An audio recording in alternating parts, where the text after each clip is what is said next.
এটা হচ্ছে কবুতরের প্রাকৃতিক মাল্টিভিটামিন। তো এইগুলা এইখানে দিয়ে দিলাম। তো এইটা হচ্ছে এখন মিক্স করার পালা। মিক্স করলে আপনার মিক্সটা যেরকম হইতে পারে, অনেকটা যদি দেখায় আপনাদের,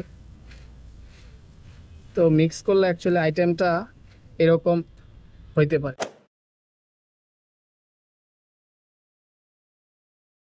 হে কবুতর পিপল, নমস্কার, আশা করি সকলে ভালো আছেন। তো আজকে যে কাজটা করব, আমার যে ব্রিডিং কবুতরগুলো আছে এইগুলার খাবারের অনেকটা পরিমাণ মানে চেঞ্জ আনবো। সেটা হচ্ছে যে আমি যখন আজকে লফট ক্লিন করতেছিলাম তখন অ্যাকচুয়ালি খেয়াল করে দেখলাম যে আমার কয়েকটা কবুতরের মল্টিং শুরু হয়ে গেছে, মানে পশম পালক ঝরতেছে।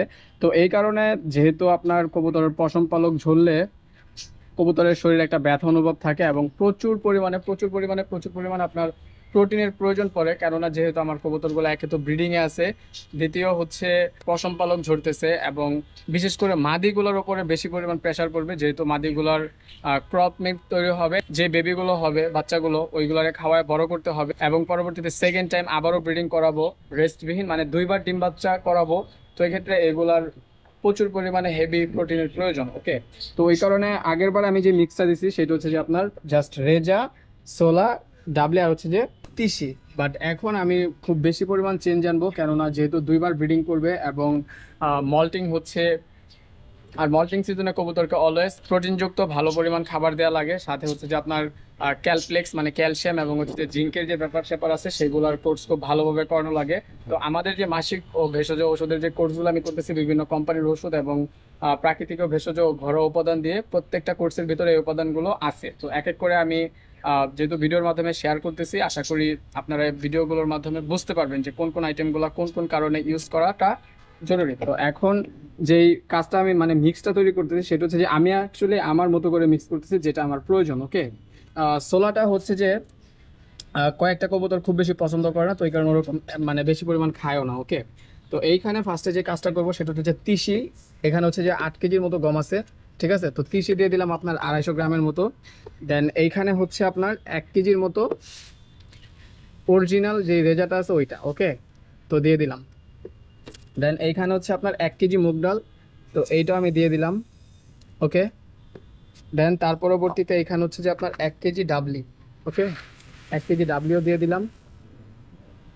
দেন পরবর্তীতে এইখানে আমার স্টকে যে খাবারগুলো ছিল মানে সোলা আর হচ্ছে যে অরিজিনাল যেই দেশি রেজাগুলো আছে সেইগুলা, তো এইগুলা এইখানে দিয়ে দিলাম।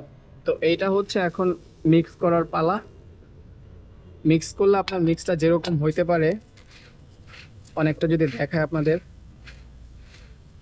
তো মিক্স করলে অ্যাকচুয়ালি আইটেমটা এরকম হইতে পারে। বাইরের অবস্থা খুবই জোস, বৃষ্টি হইতে পারে, বাট ঢাকাতে এরকম কন্টিনিউ হইতেছে, বাট বৃষ্টির নামে খবর নাই। তো ফাইনালি এই হচ্ছে আমার ব্রিডিং মিক্স। এইখানে আপনারা বাজরাটা ইউজ করতে পারেন, হ্যাঁ, সাদা বাজরা বা সবুজ বাজরা বা লাল বাজরা, যে কোনো একটা বাজরা হইলেই হয়। তো একটা বাজরা ইউজ করতে পারলে আরও বেস্ট হইতো। 1 কেজির মতো বা হাফ কেজির মতো যদি বাজরা ইউজ করেন তো সেক্ষেত্রে আরও ভালো। বাট আমি বাজরা ওরকম ভালো পাই নাই, প্রচণ্ড পরিমাণে ময়লা ছিল, দ্যাটস ওয়াই আর কালেক্ট করি নাই। তো এখন সবগুলা কবুতরকে খাবার দিয়ে দিই।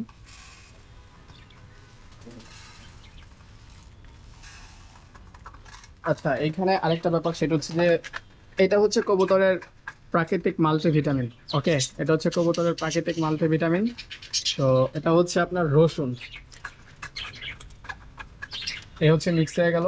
তো রসুন এখানে দুইটা বড় বড় রসুন নিয়ে আমি গ্রাইন্ড করে নিছি। আপনারা এভাবে খাওয়ায়েন। আর রসুন নিয়ে কালকে পূর্ণাঙ্গ একটা ভিডিও আমি দিব, কতটুকু মাপ কীভাবে কি করবেন না করবেন। অবস্থা আপাতত যেহেতু বৃষ্টি নেমে যাবে, আবহাওয়াটা খারাপের মতোই প্রায় বলা চলে, তো এই কারণে আমি দ্রুত আগে কবুতরগুলোর খাবার দিই। ওকে, এখন হচ্ছে জল দেওয়ার পালা। তো এক এক করে সব কবুতরে জল দিয়ে দিতেছি, দেখা যাক। হ্যাঁ, কবুতর খাওয়া স্টার্ট করছে।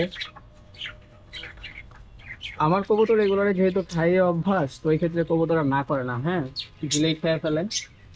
তো আপনারা যারা ফার্স্ট থেকে অ্যাপ্লাই করবেন, দেখা যাচ্ছে যে প্রথম প্রথম একটু কম পরিমাণ দিবেন, দেন পরবর্তীতে দেখবেন যে আপনার কবুতর আস্তে আস্তে বাড়াবেন, অ্যামাউন্ট পরিমাণটা বাড়াবে, দেখা যাচ্ছে যে কবুতর অ্যাকসেপ্ট করে ফেলবে। ওকে, তো এগুলা খাক, কিছু কিছু জায়গায় আমার আবারও খাবার দিতে হবে, কারণ ওদের খাবারের চাহিদা আছে, মানে যতটুকু পর্যন্ত খেতে চায় ততটুকু পর্যন্ত খাবার দিতে হবে। আর আজকে আমার এই মাদিটারে ছাড়ার কথা ছিল, ওর নাম হচ্ছে নুরি। ওকে, ওর নাম হচ্ছে নুরি। তো নুরিরে ছাড়ার কথা ছিল, বাট বাইরের যে অবস্থা, বাইরে আমিও বেশিক্ষণ থাকবো না, তো এই কারণে ছাড়া হচ্ছে না। ওকে ওকে। তো এই হচ্ছে আজকের ভিডিও, দেন পরবর্তীতে দেখা হবে নেক্সট অন্য কোনো ভিডিওতে। সে পর্যন্ত ভালো থাকুক আপনাদের সকলের পেটস। নমস্কার।